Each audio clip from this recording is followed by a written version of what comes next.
Bienvenida. Doctora Chomalí. Muy buenos días a todos y todas los que nos acompañan hoy día en este seminario, en este webinar, como lo estamos llamando ahora, organizado por SENS y ADIMET, para presentar algo muy importante que son nuestras guías para la interoperabilidad de los dispositivos médicos. Estamos tremendamente orgullosos de este nacimiento, como dice César Galindo, uno de nuestros académicos senior en SENS, de este nacimiento de un bebé que tenemos la responsabilidad de cuidar y de alimentar para hacerlo crecer y que efectivamente se transforme en lo que nosotros queremos, que efectivamente sea la guía para que idealmente, digamos, en una ley de fármacos 2, los dispositivos médicos tengan que interoperar con los registros clínicos electrónicos y con otros dispositivos que los pacientes tengan que usar. Estamos absolutamente seguros de que este es el primer paso, pero un paso tremendamente importante, considerando que como nos contaba Gabriela en la mañana, se acaba de aprobar la ley de telemedicina, que también incorpora la transmisión de información entre dispositivos médicos y otros, y tantas otras cosas que están viniendo y que se están escuchando en el sistema para que efectivamente podamos lograr tener de aquí a un corto, idealmente corto, pero mediano plazo, una salud más conectada a los pacientes. Sabemos que los dispositivos médicos juegan un rol importantísimo en la atención de salud de las personas. Y cada día más, porque los pacientes se están alejando de los hospitales y están haciendo sus controles a través de dispositivos médicos. Muchos de estos dispositivos médicos están reemplazando a los profesionales de la salud, más que reemplazando, apoyando la labor de los profesionales de la salud, entregando información en el momento, entregando información de calidad, y por eso de la necesidad de que estos dispositivos médicos estén, que tengan la función y tengan no solamente la función de compartir la data, sino que también, a propósito de lo que vamos a ver hoy día, esa data se almacene con seguridad y también que se transmita con seguridad. Por eso, vuelvo a insistir, estamos muy orgullosos de dar este primer paso, pero no cabe ninguna duda de que esto es la primera de las fases para tener una salud más conectada gracias a los dispositivos médicos y su función de compartir información con seguridad. Muchas gracias, Lorena. Te dejo la pasada para que sigamos con el resto. Muchas gracias, doctora Chomalí, por sus palabras. A continuación, compartiremos un mensaje de María Paz Grandón, jefa de la División de Políticas Públicas Saludables y de Promoción del Ministerio de Salud, con motivo de este webinar. Adelante con el mensaje.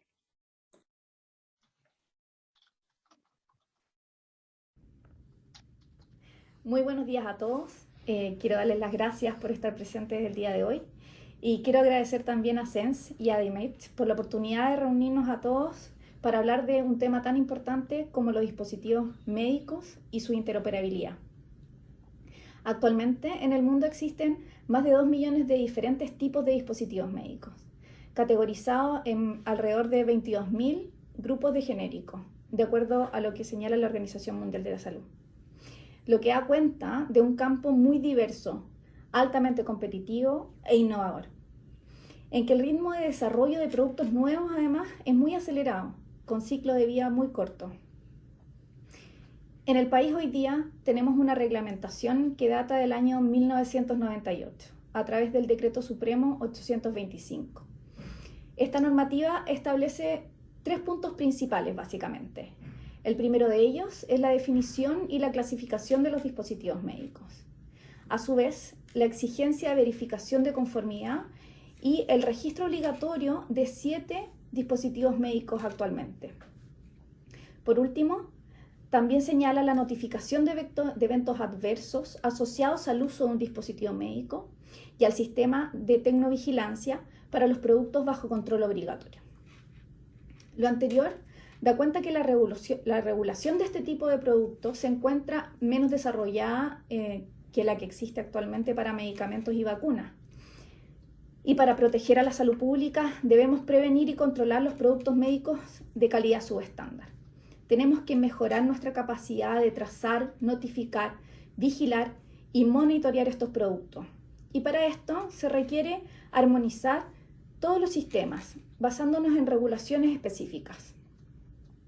El actual proyecto de ley de fármacos 2, que se encuentra hoy día en discusión parlamentaria, va a actualizar la regulación de los dispositivos médicos y se armoniza con las recomendaciones internacionales además, para así poder avanzar en una normativa que garantice el acceso a dispositivos médicos seguros, eficaces y de calidad, con un sistema de control tanto de la comercialización como de la postcomercialización. Los desafíos de este nuevo reglamento ya los tenemos descritos. Va a introducir cambios muy relevantes. Algunos de ellos son una nueva definición de dispositivos médicos que sea convergente con la definición que hoy día entrega la Organización Mundial de la Salud. También desarrollará flexibilidad para aceptar certificaciones de calidad en el extranjero, que vienen del extranjero. Además, se construirá un marco para la trazabilidad y control en la cadena de distribución. Y establecerá principios esenciales de seguridad y desempeño de los dispositivos médicos. Tendremos un mejor control sanitario que abarque todos los dispositivos médicos, diferenciándolos por clase de riesgo. Y además tendremos mejores controles de importación. Será un sistema también para la vigilancia de las notificaciones y procedimientos para el retiro de dispositivos médicos que no sean seguros y sacarlos de una vez por todas del mercado. Además, se notificarán efectos adversos obligatorios por parte del fabricante. Todo ello de acuerdo a una nueva regulación en base a lo que la Ley de Fármacos 2 estipule. Con esto espero haber aclarado algunos puntos y les doy una grata bienvenida. Espero tengan una interesante jornada de conversación el día de hoy y aprovechen a los speakers que estarán presentando. Muchas gracias. Muchas gracias. Y con el mensaje de la jefa de la DIPOL damos inicio a este webinar.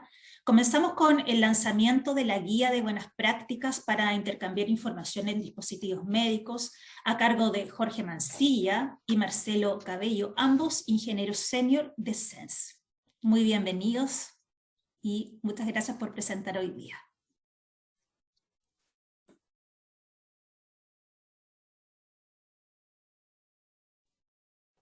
Aló, ahí sí. Hola, muy buenos días. Voy a darme un minuto para levantar la presentación.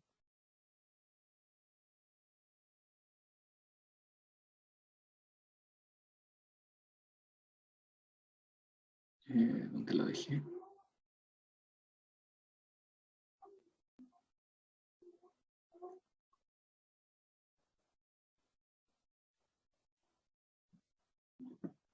Ahí.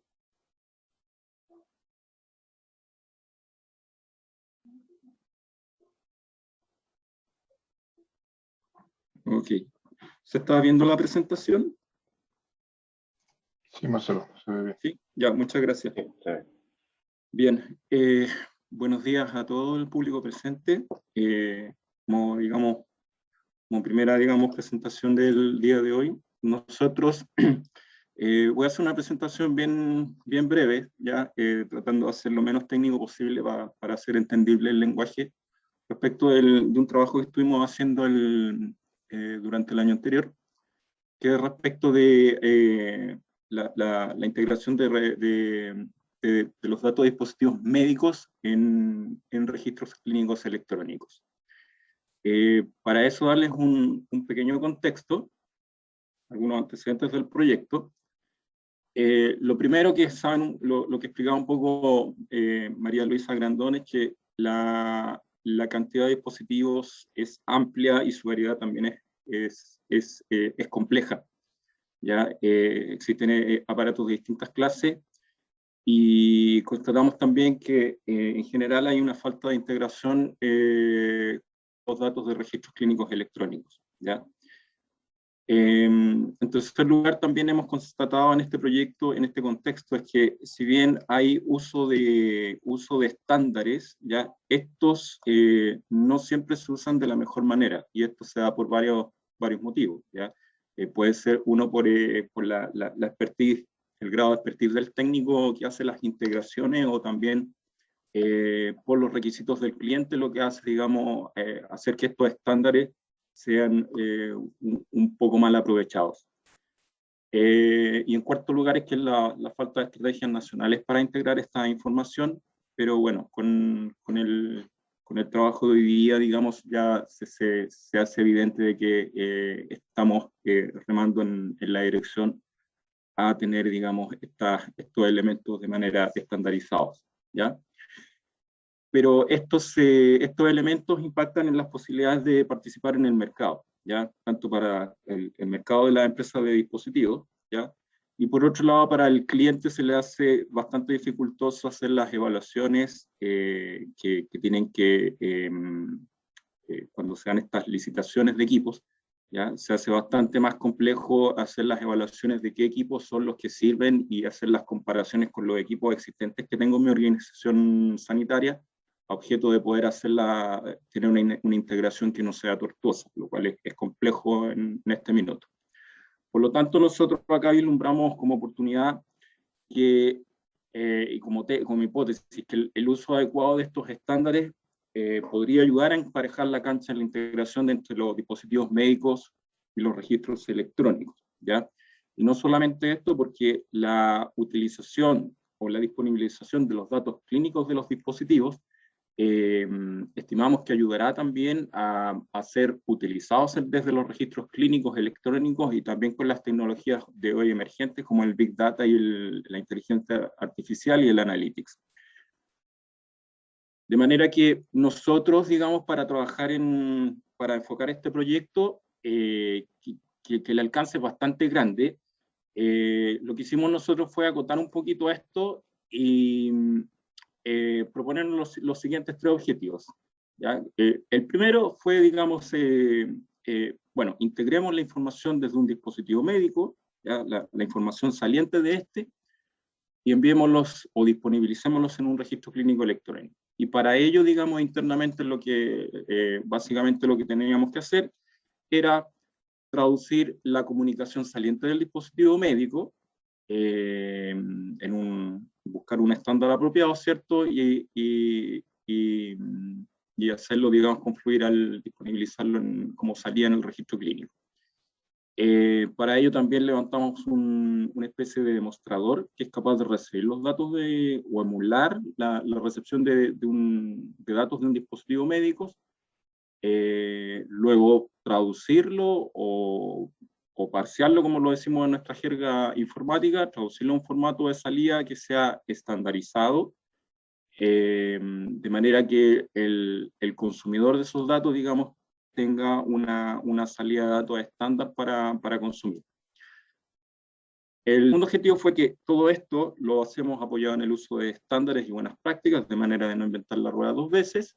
Y un tercer elemento es generar una documentación del proyecto básica respecto de los diseños que hemos definido. Cabe destacar acá que hay algunas exclusiones por el tema de la amplitud que tienen los dispositivos, que es los elementos de imagenología como RISPACs quedan, digamos, excluidos de este proyecto, porque ellos tienen es un dominio aparte que está bastante bien cubierto, equipamiento de laboratorio similar, dispositivos wearables, y también los elementos de seguridad, si bien los revisamos, no son parte de este proyecto, porque básicamente, y van a entender la justificación más adelante cuando les explique un poco de la organización de estándares IHE, ¿ya? Pero básicamente es esa, que son dominios distintos, y nosotros nos concentramos en la parte más central, que es recuperar datos de un determinado equipo y sacarlos hacia afuera. Bueno, ¿qué fue lo que hicimos? ¿Ya? Primero fue revisar un poco la documentación existente, ¿cierto? Y proponernos un modelo de cómo podríamos hacer. Esto no es nuevo, esto uno lo ha visto, por ejemplo, en otras comunidades de desarrollo donde hacen la traducción de mensajes salientes a un nuevo estándar. Y nosotros tomamos ese mismo modelo y lo presentamos acá de manera muy simplificada, porque el modelo es bastante más complejo, pero para sus ojos, digamos, lo hicimos más sencillo. Por un lado, en el punto 1 tenemos un fabricante que provee dispositivos médicos, que estos, por lo general tienen un lenguaje nativo o propio, por así decirlo, ¿ya? Y en algunos casos, bueno, lo que se acostumbra ahí es que este fabricante, delante del dispositivo médico, coloca o inserta una capa intermedia denominada middleware, que es capaz de traducir ese lenguaje que es particular, lo traduce a un formato HL7V2 o un estándar un poco más universal, ¿ya? Y lo que hacemos nosotros es posicionar un traductor o parser entre medio, que lo que haga es tomar estas estructuras sintácticas del HL7V2 y transformarlos en el estándar más reciente, la diva de los estándares hoy en día, que es HL7 Fire.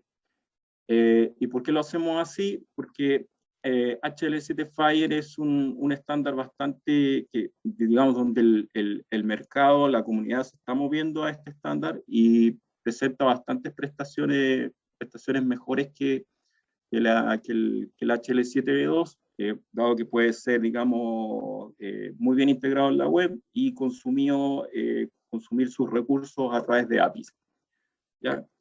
Por último, para disponibilizarlo en un repositorio, o bien para que sea consumido por el registro clínico electrónico, o bien, si el registro lo estima pertinente, absorber datos de ese repositorio e integrarlos directamente en su registro clínico electrónico. ¿Ya? Aquí hay hay una parte acá, un logo que dice IHE International, que les explico más adelante de cuál es el rol de esa organización sobre el HL7V2. Y lo importante acá es, en términos bien amplios, ¿cierto?, es perseguir una correcta identificación del paciente, la identificación del dispositivo y también de las variables fisiológicas, ¿ya? Y en eso tenemos que tener mucho cuidado, porque no es lo mismo que un dispositivo me dé un dato clínico en ml, por ejemplo, y otro dispositivo me lo proporciona en otra unidad de medida. Entonces, por lo tanto, ahí nos tenemos que apoyar en algunas terminologías semánticas para poder garantizar de que estemos hablando el mismo lenguaje. Para poder levantar ese modelo tuvimos que crear un proceso de integración de dispositivos, donde en un primer punto, digamos, con las empresas que trabajamos, fue solicitarles información técnica del dispositivo, ya algunos manuales de usuario y muestras de mensajería, las cuales, digamos, nosotros en un proceso de factibilidad de integración las cruzamos con lo que se denominan los marcos o perfiles de integración de IHE. Hago el paréntesis: IHE es una organización internacional que se encarga de orquestar distintos estándares para atacar un determinado caso de uso. Y en el caso de los dispositivos médicos, esta organización contiene un dominio que se llama de dispositivos médicos, que es para este propósito. Entonces nosotros, como les decía, hacemos este cruce, identificamos los casos de uso también que son atingentes, ¿cierto? Y con eso damos el paso al análisis, de manera de descartarlo o seguir con él, ¿ya? Y posteriormente, una vez pasando esa barrera, pasamos a una etapa de diseño, que es donde lo que hacemos básicamente es hacer el mapeo sintáctico de los mensajes de entrada hacia los de salida, ya revisar algunas cosas de semántica, ¿cierto? Generar los conjuntos, las estructuras semánticas basadas en lo que nos recomiendan los perfiles de IHE, y ahí es donde nos aparece una publicamos la documentación que es parte de los entregables de este proyecto. Y después en los últimos pasos hacemos la implementación, que para este caso disponibilizamos en una plataforma web, de manera de emular el consumo de datos de un dispositivo médico y presentarlos en una interfaz amigable, cosa de que no solamente los técnicos puedan mirar y ver qué es lo que hace, sino también alguien que es una persona no técnica, pero que tenga cierto conocimiento acá, puede ver un poco apreciar un poco la transformación que hacemos.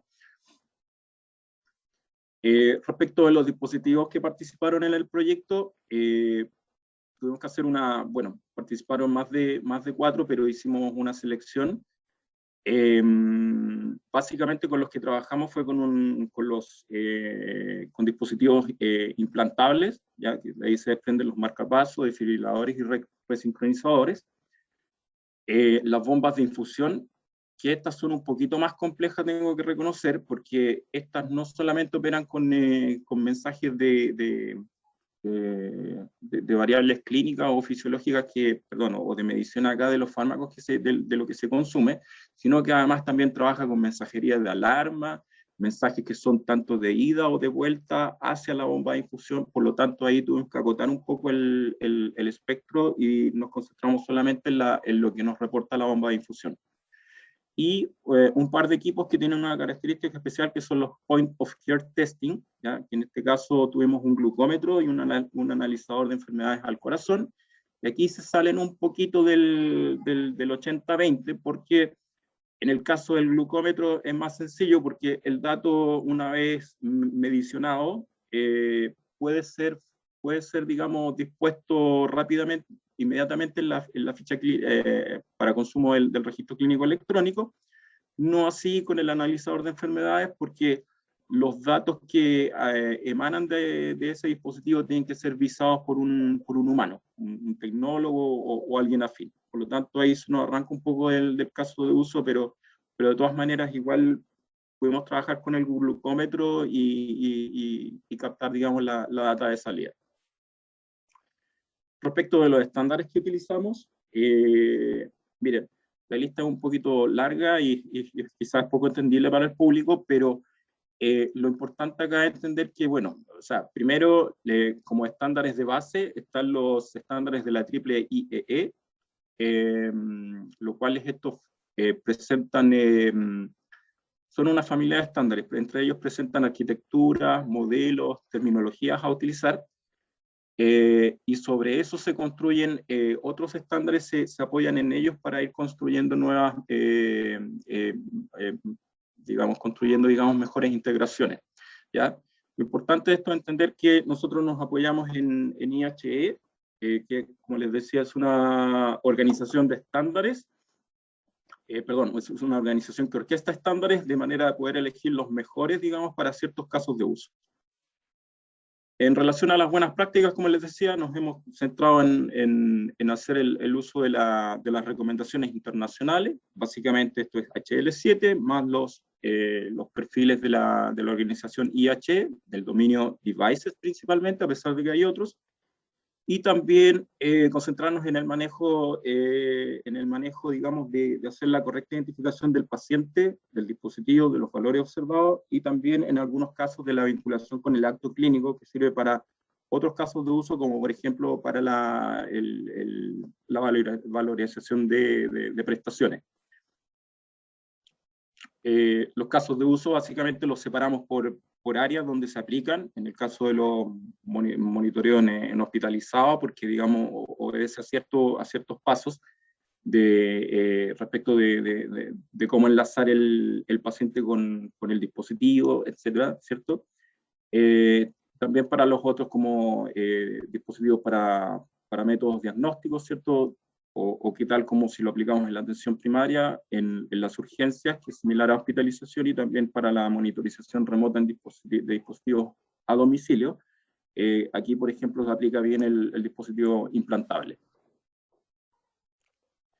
Y respecto de para terminar, respecto de las salidas que tenemos, nosotros hemos levantado una guía de mejores prácticas, ¿ya? Que es la que contiene, digamos, pasos, recomendaciones a seguir para las empresas de dispositivos médicos, digamos, de manera de que puedan ver cómo levantar una conectividad interoperable apegándose en conformidad a los requisitos de IHE para poder levantar esta mensajería, ¿ya?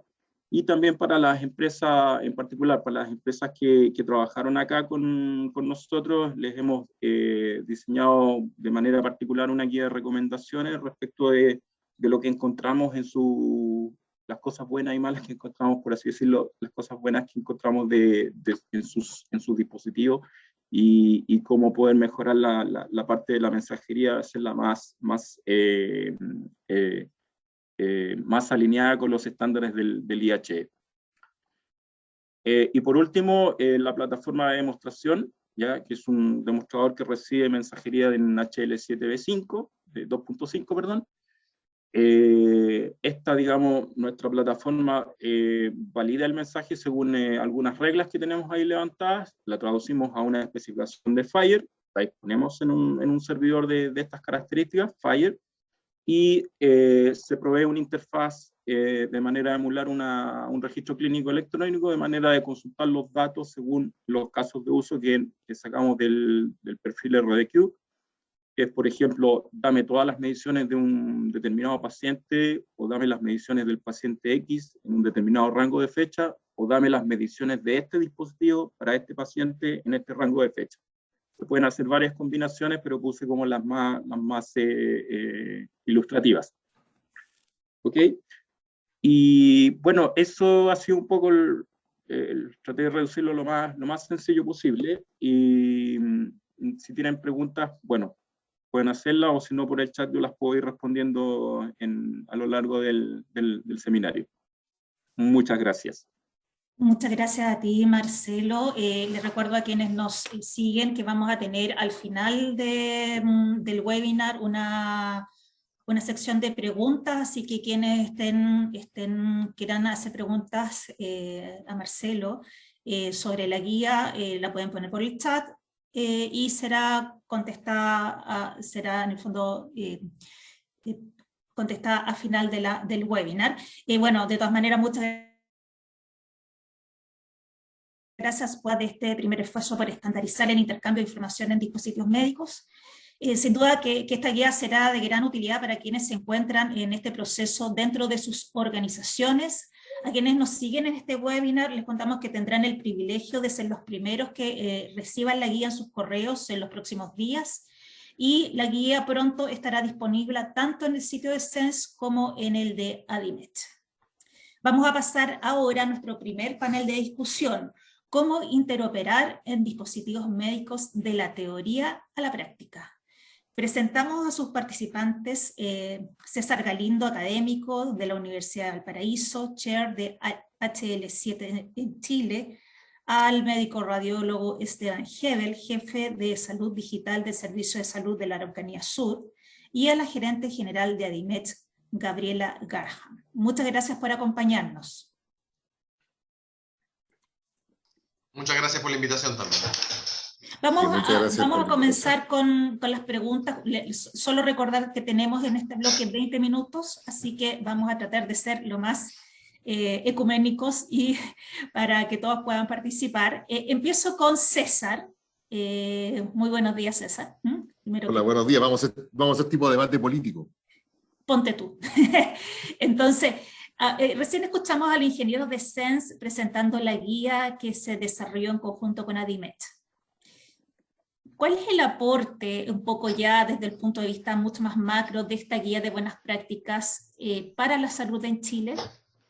¿Cómo en el futuro se va a aplicar a las instituciones en salud, en un futuro, digamos, cercano, ¿no? Voy a partir un poco más arriba porque estoy todavía pegado con lo que pasó ayer en HL7. Y yo diría que el principal valor que tenemos en esto es que podemos trabajar en conjunto. La industria hoy día de dispositivos médicos se encuentra en una encrucijada ante lo que está pasando a nivel legislativo en Chile, pero al mismo tiempo también se encuentra en la encrucijada porque tiene que cambiar un poco los paradigmas de cómo se ha enfrentado el tema de la interoperabilidad desde los dispositivos médicos hacia los registros clínicos electrónicos. Y eso implica empezar ya a pensar con mucha más fuerza en cómo interoperar. Si bien los dispositivos médicos de la industria grande por lo común integran estándares de interoperabilidad para poder conectarse, eso tiene que empezar a ser mucho más aportativo y a nivel local tiene que ser obviamente impulsado con mucho más fuerza.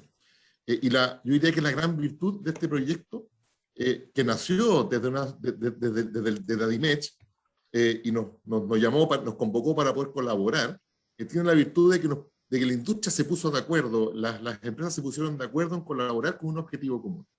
Entonces, estas guías son precisamente el reflejo de la colaboración de la industria, lo cual es súper importante porque quiere decir que hay voluntad para enfrentar una situación que hoy día es un cambio de paradigma en cómo se vincula el dispositivo médico con los registros clínicos electrónicos de manejo del dato. Desde el punto de vista más técnico, esta guía es solamente el inicio, es un origen, tanto la guía como el demo. Hay un demo que ahí preguntan a Marcelo si es que el demo queda abierto para todos, entiendo que sí. Hay un demo que... por el chat.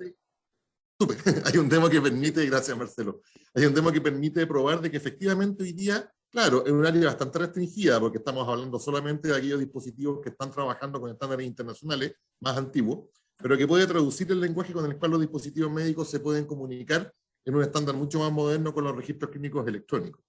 Y la guía es una guía básicamente de buenas prácticas, porque hoy día la industria nacional se encuentra con el problema de que tiene que emprender acciones, básicamente ejercer, poner recursos humanos y ejercer políticas para poder integrarse con los requerimientos que eventualmente pueden salir en licitaciones, pueden salir en necesidades desde los prestadores para poder integrar dispositivos médicos a sus servicios de salud.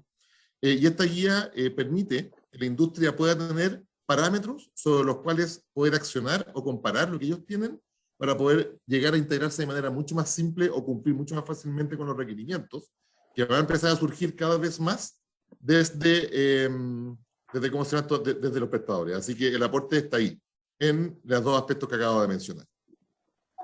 Muchas gracias, César, por compartir estas ideas, fuerza. Y queremos ahora preguntarle al doctor Hebel, considerando que este panel se llama precisamente cómo interoperar dispositivos médicos de la teoría a la práctica, al doctor Hebel, que está en el mundo práctico, quisiéramos consultarle cómo ha sido la experiencia de interoperar con dispositivos médicos y cuál es el impacto que tiene la práctica clínica, tanto en los profesionales de la salud como en los pacientes. Doctor Hebel. Primero, muchas gracias por la invitación. La verdad, mi experiencia no ha sido la mejor de todas, ¿ya? Uno se encuentra con requerimientos de interoperabilidad con dispositivos médicos prácticamente todos los días, ¿ya? Necesidad de integrar un espirómetro, una máquina de potenciales evocados para la evaluación de la audiometría de los recién nacidos, el electroencefalograma. Estamos hablando de que yo vengo del mundo de la radiología, por lo tanto, el estándar data desde el 1994, por lo tanto ya está muy maduro y uno da por sentado el que las imágenes médicas se comunican con mucha facilidad con los registros clínicos electrónicos. Pero no es así con el resto de los dispositivos médicos y eso es habitualmente un dolor de parte de las unidades que con mucho esfuerzo adquieren estos dispositivos específicos para cumplir con requerimientos clínicos muy particulares. Como les digo, espirometría, potenciales evocados, los marcapasos, las bombas de infusión, y que demandan una interacción humana, ¿no es cierto?, de incluir al paciente dentro de una lista de trabajo dentro del dispositivo para después recuperar un valor que tiene que ser transcrito a mano dentro del registro clínico electrónico.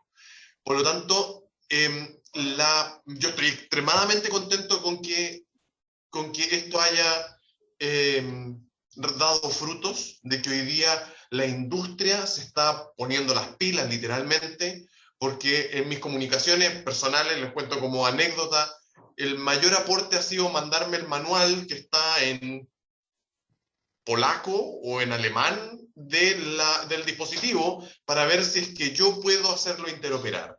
Por lo tanto, la industria como esto es un delta de conocimiento, como es un delta de destreza que hoy día no está incorporado dentro de las buenas prácticas al momento de licitar un dispositivo, al momento de ofertarme un dispositivo, queda fuera.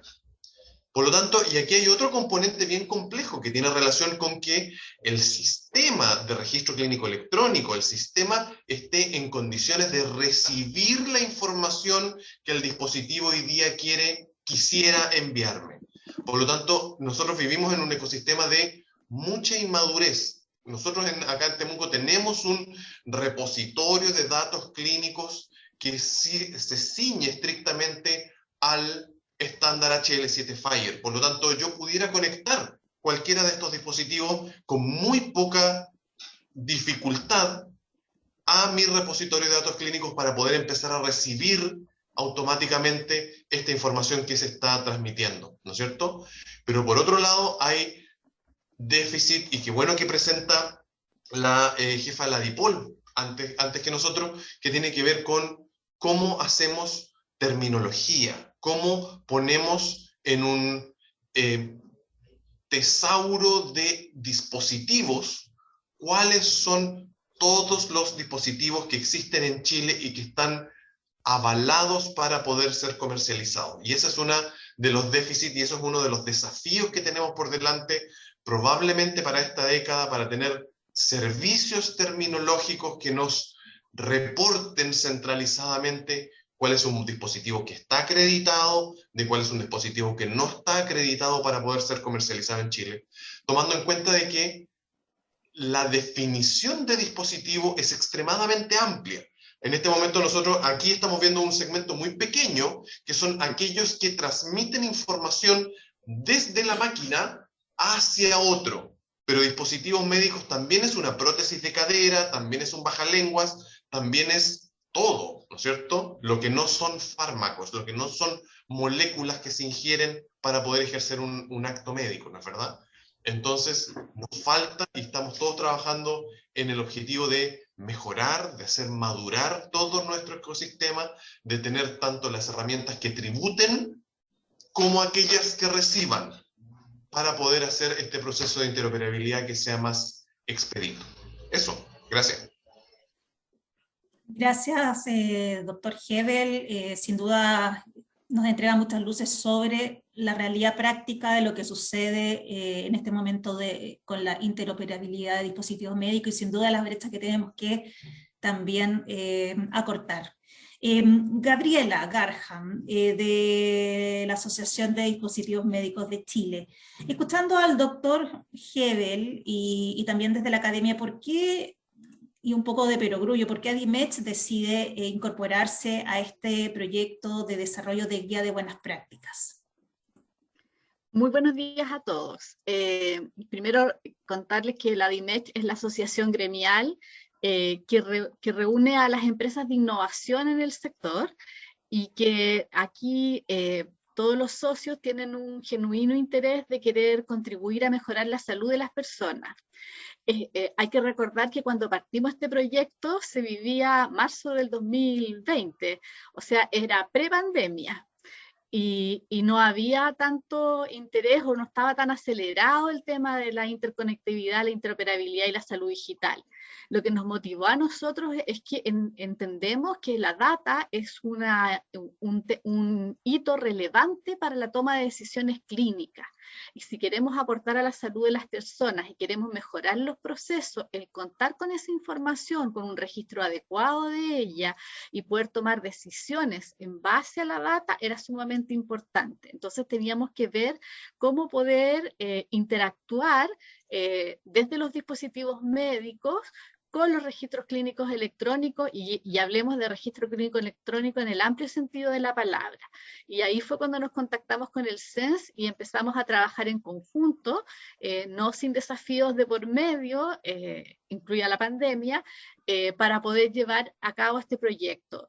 Quiero decir que hay un fuerte compromiso desde los socios y desde la asociación gremial para seguir avanzando y contribuir en interoperabilidad, que es lo que nos convoca en el día de hoy, pero también en ciberseguridad, que lo van a ver en el próximo panel.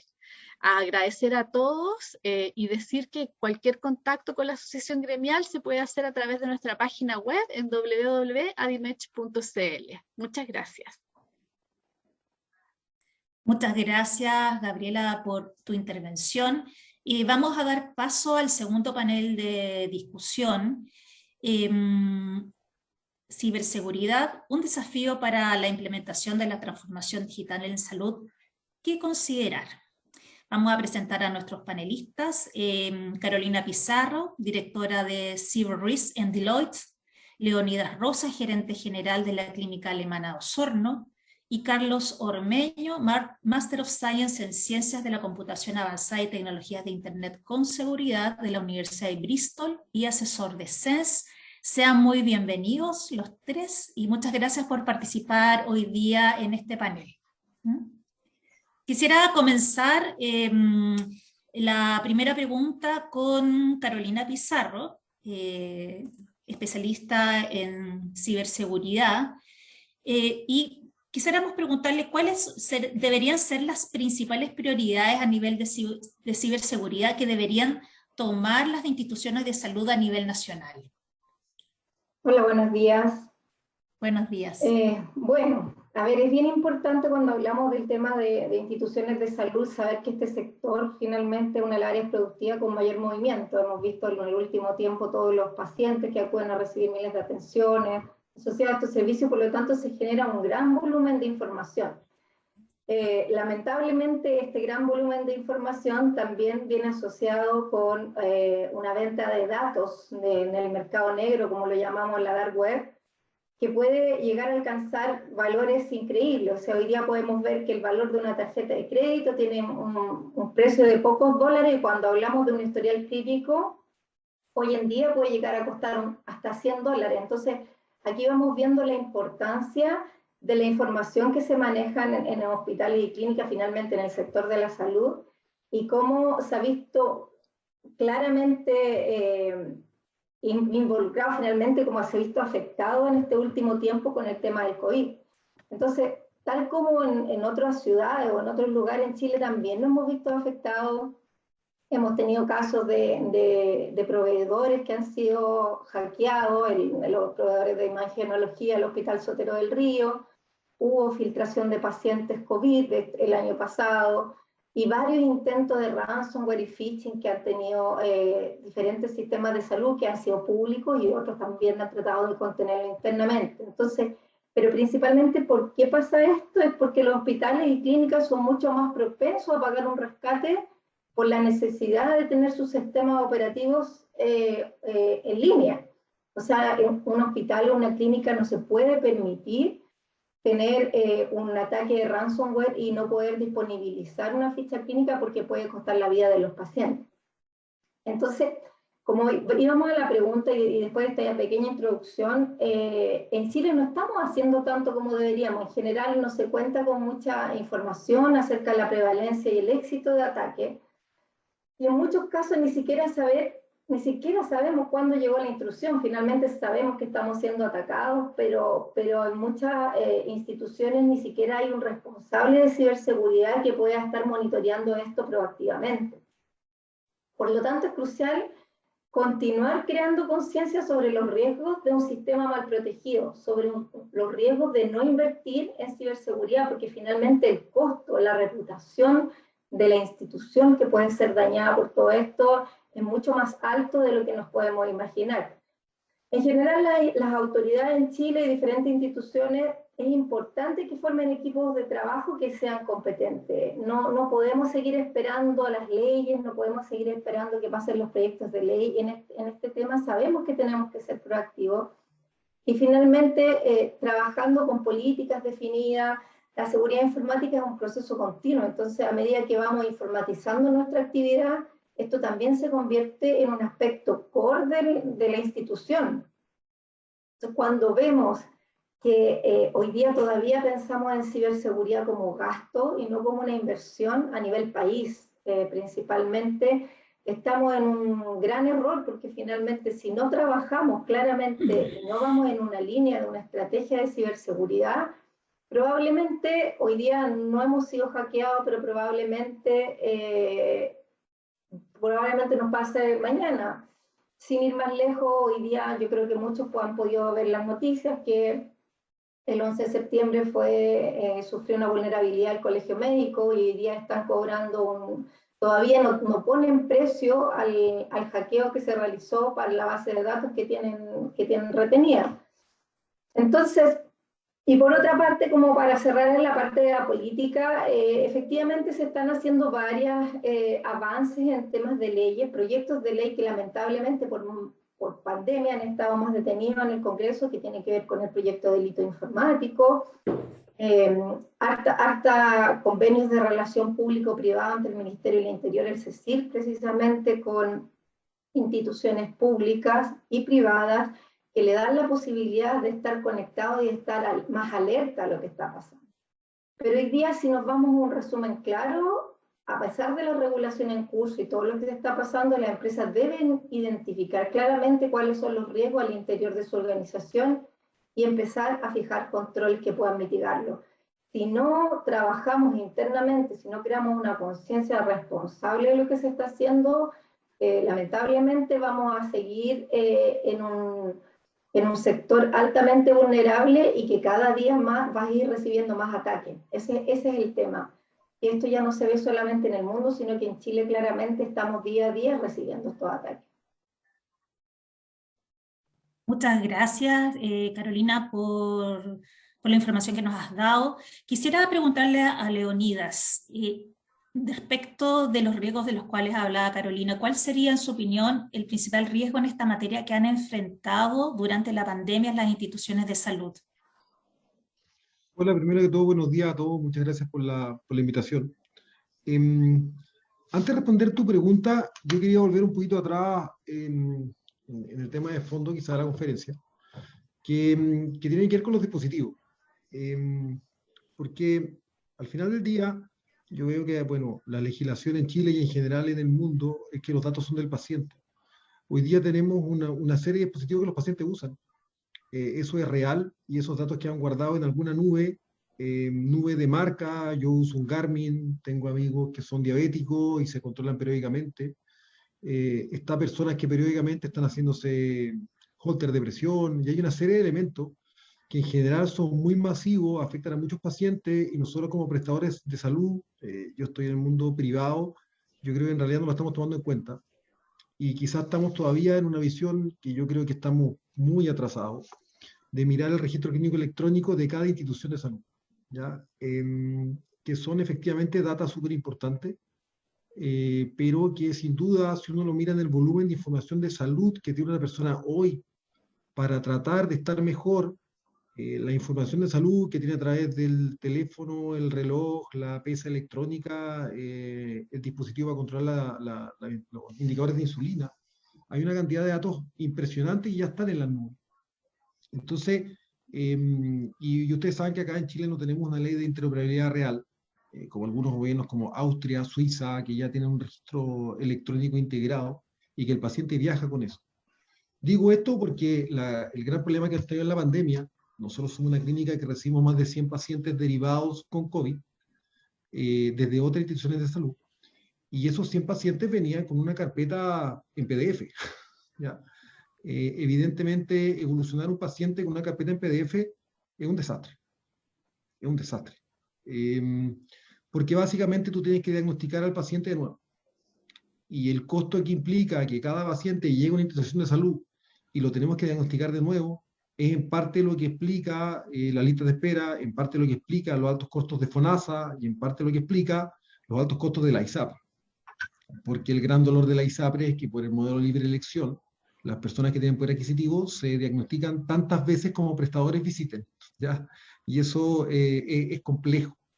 Entonces, yo diría que el problema que tenemos de seguridad es bien grande porque los datos están en todos lados. Yo tuve la fortuna de trabajar en otra industria antes de la salud, a pesar de que acá llevo más de 10 años, y tener dispositivos de ciberseguridad como los que están mencionando son muy caros, ¿ya?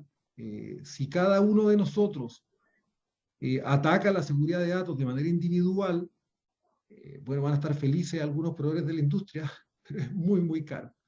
Yo pienso que en Chile deberíamos, a mi entender, avanzar, ya que no lo hicimos antes, hacia un modelo que nos permite usar las nubes públicas privadas, estoy hablando de Google, Amazon, que son mucho más accesibles, son seguras, y podríamos, a través de suscribirnos a esos servicios, alcanzar niveles de seguridad bien altos. Y yo soy de las personas que creo que tener seguridad como empresa individual con sites privados es mucho menos seguro y más costoso que poder unirse a ciertas nubes en circunstancias que los mismos pacientes, que son los dueños de la información, ya usan esas nubes. Todos tenemos nuestra información familiar en quizá Google Drive o alguna de esas plataformas. Yo tengo mi información, mis parámetros en el Garmin, aunque no me sirven para nada porque la verdad es que nadie los usa. No sé si tuve algunos parámetros inadecuados la última vez que salí a trotar, porque como soy ingeniero no tengo la capacidad de leerlo.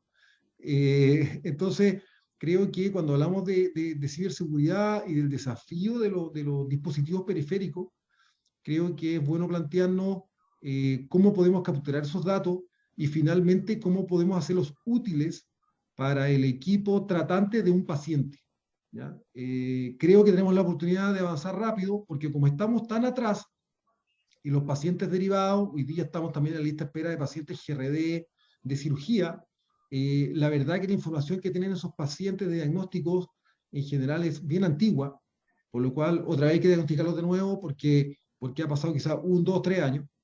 Si la información sería electrónica, evidentemente para el ministerio, para FONASA, para el que lo quiera hacer, sería súper interesante porque podrían administrar las listas de espera con datos.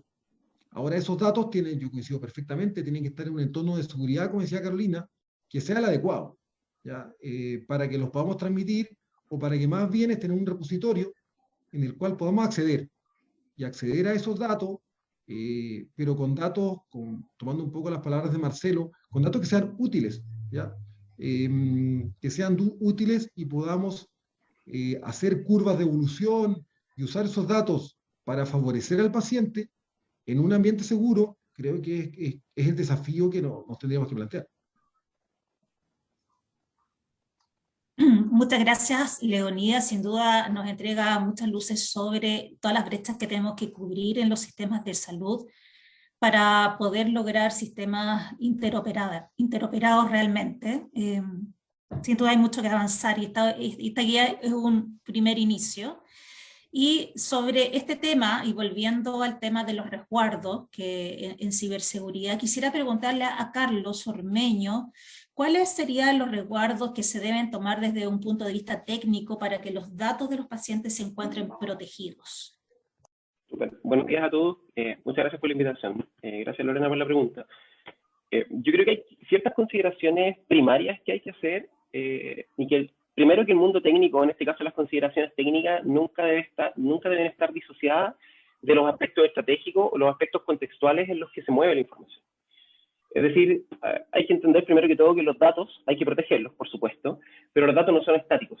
Por ende, la protección se encuentra en desde múltiples variables. El dato siempre está en movimiento. Como segunda cosa, es la cantidad de data que existe hoy, dado que yo me atrevería a decir que más del 99% de las instituciones tienen digitalizados sus procesos. Y es a través de los procesos por donde se mueve la data. Y un punto que destacaba Carolina hace un ratito, es que la seguridad y la ciberseguridad sean vistos, en este caso, como una inversión más que como un gasto. Yo creo que ese cambio cultural, que además obedece a que exista mayor entrenamiento en las personas, mayor generación de conciencia y sobre todo generación de cultura en términos sociales, nos ayuda a todos y es algo súper necesario hoy día a nivel país. Yo creo que a partir de ahí, lo primero que tenemos que hacer es saber dónde estamos situados. Si hablamos de datos, de seguridad en datos o de ciberseguridad en datos, es de qué tipo de datos estamos hablando. Como decía también Carolina, hoy a nivel global el dato médico para los delincuentes, o en este caso quienes se dedican a explotar vulnerabilidades para poder vender data médica, es el dato mejor considerado, es el dato más caro, derechamente, que existe a nivel global. Por lo cual es muy apetecido y por lo cual, obviamente, todas las instituciones que manejen ese tipo de datos están en un riesgo mayor. A partir de ahí, y volviendo a lo que tú me consultabas, yo creo que lo primero es situarse en mi rol. ¿Quién soy yo? Yo soy, en este caso, un procesador de datos, soy un controlador de datos, soy un hospital, soy una clínica o soy tal vez un proveedor de una clínica. Como les mencionaba, los datos están en movimiento. Y lo principal acá, más allá o en conjunto con la exfiltración de data, que es uno de los grandes riesgos, una es la indisponibilidad de la data, que como mencionaban, es súper crítico que un hospital no tenga acceso a la data de sus pacientes o a la data que necesita para poder operar. Pero por otro lado es qué pasa cuando se exfiltra información que se denomina como información privada. Hay diferentes marcos normativos, buenas prácticas, ISO, etcétera, la GDPR también, IPA por el lado de Estados Unidos, que nos indican los roles y por otro lado nos indican cuáles son los resguardos que debemos tener. Hay un punto que es súper clave en esto y que es hablar de la data identificatoria y pseudo-identificatoria de los pacientes y a partir de ahí hacer una clasificación de la data para establecer medidas de protección. ¿Por qué doy este contexto? Porque no toda la data se protege de la misma manera o con el mismo nivel de profundidad y complejidad. No tiene sentido que yo proteja y cifrar entendiendo que el cifrado lo que hace es ocultar, voy a decirlo de esa manera, ocultar mediante medios matemáticos, principalmente, y algorítmicos, información para terceras partes que no están autorizadas a verla. A partir de ahí, el cifrado de información, o de data en este caso, cumple un rol fundamental. Sin embargo, vuelvo a lo que mencionaba al comienzo, que proteger data por proteger data no tiene mucho sentido. ¿Por qué? Porque la data siempre se encuentra en movimiento. Entonces aquí volvemos al punto principal de este webinar, que tiene que hablar con la interoperabilidad. Es decir, cómo ese dato, que Gabriela decía hace un rato, que es sumamente relevante que se comparta, y que hoy día yo necesito por lo demás compartirlo, porque las instituciones no funcionan solas. Recién mencionaban que yo necesito ciertas nubes para poder hacer operaciones hoy, la capacidad de procesamiento es gigante, la cantidad de datos es gigante, por lo cual las labores manuales tampoco son una alternativa. Entonces, a partir de ahí, si tú me preguntas cuáles son las medidas técnicas que se deben tener, lo primero es establecer una clasificación de la información y de la data. Entender que si hablamos de datos médicos, hay regulaciones de por medio y a partir de ahí yo establezco un marco basal sobre cuáles son las medidas que voy a implementar. Sobre esas medidas a implementar, la criptografía en particular tiene mucho que decir, dado que, por un lado, la información se tiene que mantener confidencial, eso mandata que la información en tránsito, por ejemplo, opere sobre canales que son cifrados, es decir, que no puedan ser accedidos por terceras personas, pero que además garantizan que quien está comunicando la información pueda garantizarle al receptor que es quien dice ser, es decir, autenticidad. Por otro lado, la integridad de la información también es clave. Si la información no es íntegra, nada de lo que estamos conversando tiene sentido. Porque yo debo poder confiar en el dato que se me está transmitiendo y a la vez en el dato que yo almaceno. Es decir, data en tránsito y data en resguardo. Es decir, gobernar la privacidad de la información. Cuando hablamos de datos médicos, la principal palabra que surge es privacidad. Y a partir de la privacidad y de las instituciones, desde los aspectos técnicos, sobre la gobernanza de los datos, donde tenemos una serie de buenas prácticas como las ISO, digamos una ISO 27701, que es para el sistema de gestión de privacidad de la información, si hablamos de la nube, una ISO 27018, que habla de la privacidad sobre el resguardo de datos de la nube, y todo eso apalancado, por supuesto, por una 27001, que es el sistema de gestión de seguridad de la información. Así también existen otras prácticas y modelos de madurez, las ISO no son modelos de madurez en particular. Pero si tú me preguntas, yo creo que asegurar desde el comienzo del producto, ya que hablamos de nuevos productos, porque todo lo que hablamos finalmente, estos nuevos desarrollos, estas nuevas capacidades que van a existir, son desarrollos de software, son aplicativos nuevos, y ahí considerar la seguridad, la ciberseguridad y sobre todo condiciones de privacidad desde la licitación de requerimiento es clave. Es clave porque si yo considero eso al comienzo, va a ser mucho más fácil después cuando llegue el momento de poder integrarme a un tercero, poder establecer cuáles son las condiciones basales de seguridad y privacidad que el aplicativo tiene y con las que debe contar también la contraparte. Como te mencionaba, la criptografía tiene mucho que decir acá, desde los ámbitos de privacidad, también la estadística, el poder anonimizar data, el poder hacer distintas técnicas de anonimización de data, porque una cosa es que yo comparto información con un tercero, que ese tercero puede ser un procesador o una entidad cubierta, dependiendo del marco que esté utilizando para clasificarla, pero sin embargo yo no puedo compartir toda la data, porque no hay que olvidar que la data es de los pacientes, la data es nuestra.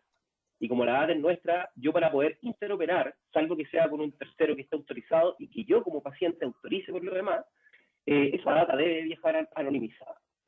¿Qué es lo que hace eso? Por un lado, resguarda mis derechos como paciente, pero por otro lado también resguarda la data en sí misma en caso de que sea filtrada y sea puesta en Internet. ¿Por qué? Porque yo no voy a ser identificable. Entonces yo voy a poder resguardar mi intimidad y mi privacidad también.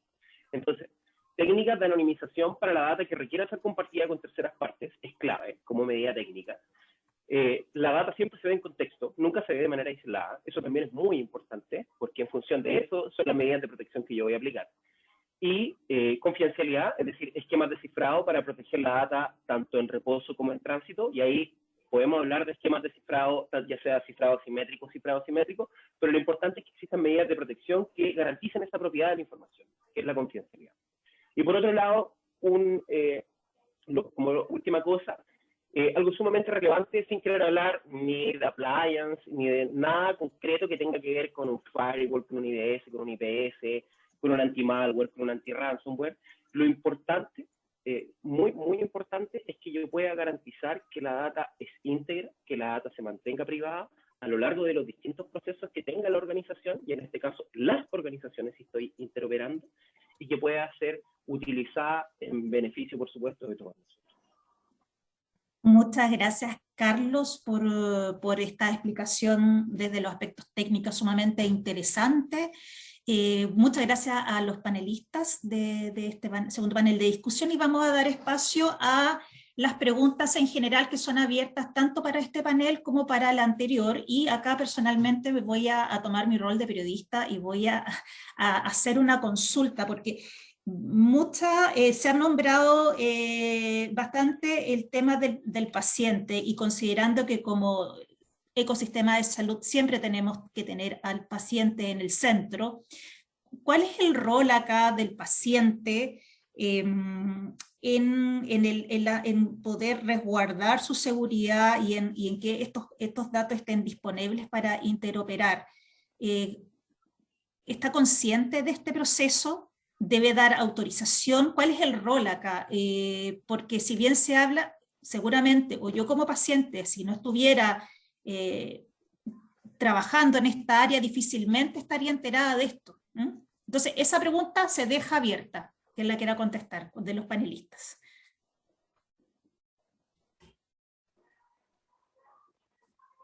¿Carlos? Yo puedo hablar una parte sobre Carolina, muchas gracias. Sí, yo creo que el paciente está el paciente y el ciudadano en sí está cada vez más consciente de que tiene que tener cuidado sus datos, que tiene que proteger sus datos, pero finalmente quien tiene que dar la seguridad de cómo se están manejando sus datos son las instituciones. Finalmente la confianza que el paciente en este caso pone sobre una institución es finalmente lo que tiene que ser retroalimentado cuando una institución asegura, por ejemplo, que la información que está manejando este paciente, ya sea en un dispositivo de un médico, ya sea la información que le entrega un proveedor, está segurizada.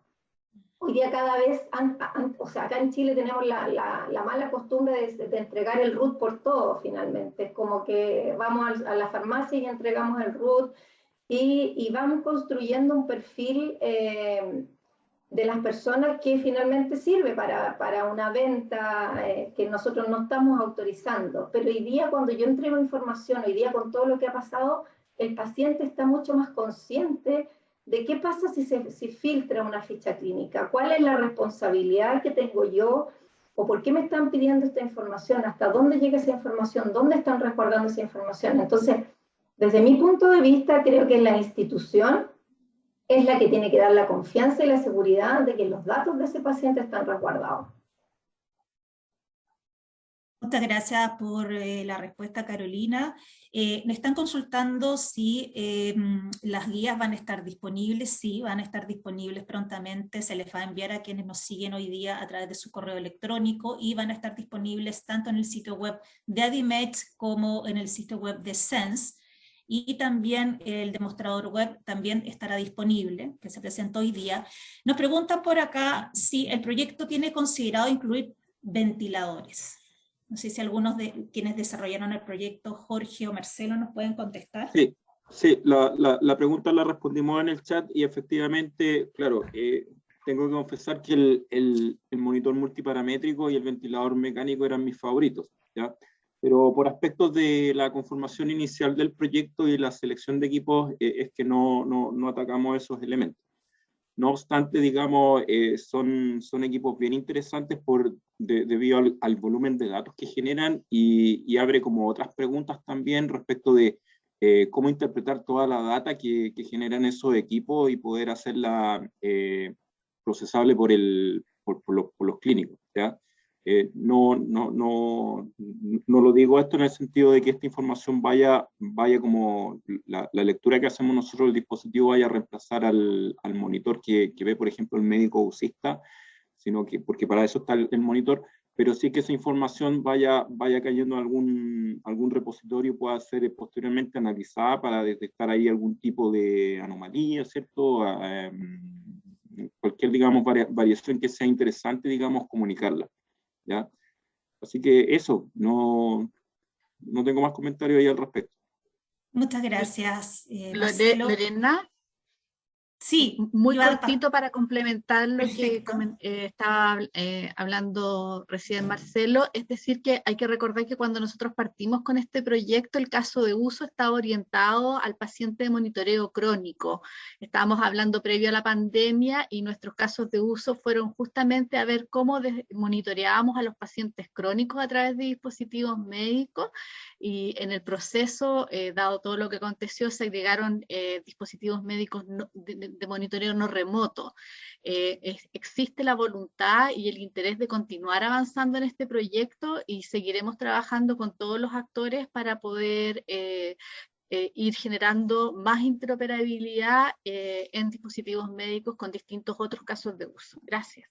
Muchas gracias a ti, Gabriela. Doctora Chomalí, ¿usted quería hacer un alcance?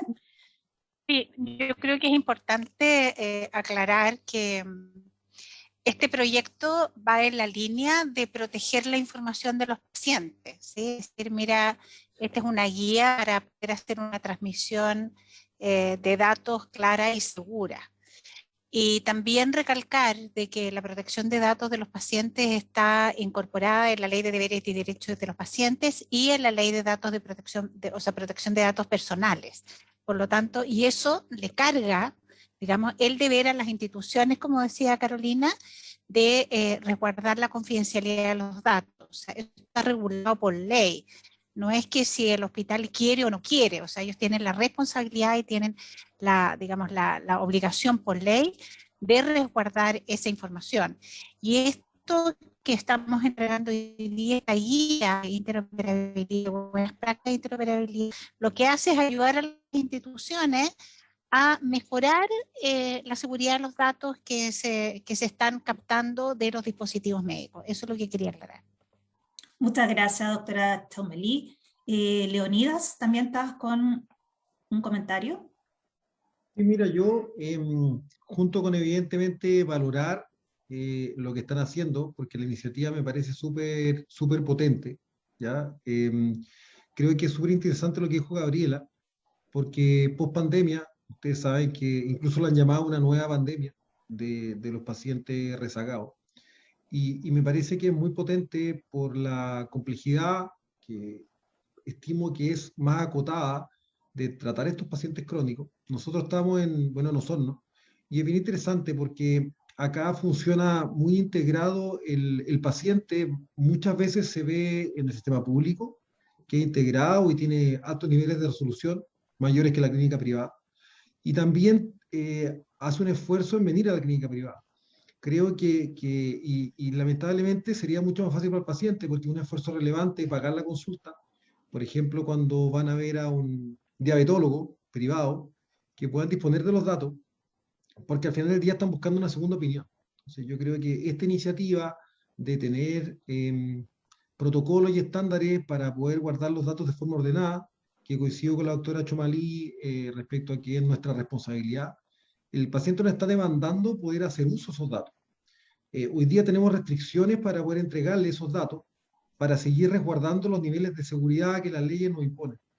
No obstante lo anterior, el paciente lo que pretende es que el médico al cual está consultando tenga acceso a la data de una forma que al médico le sirva, porque en un espacio de 15-20 minutos pueda mirar ese historial y pueda poder dar una segunda opinión sin pedir el nuevo examen, que es distinto que un paciente FONASA A o B venga a pagar una consulta a que se tenga que repetir todo el examen.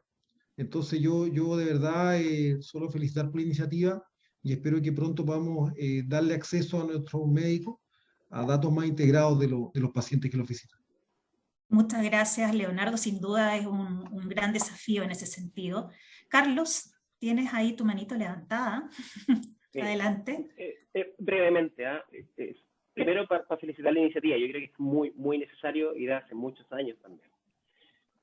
Y como segunda cosa, yo creo que algo que debe ir muy de la mano con lo que se está haciendo respecto a interoperabilidad es generación de cultura. Generación de cultura respecto a la privacidad y generación de cultura respecto a los derechos del paciente y sobre todo de los ciudadanos respecto a su información.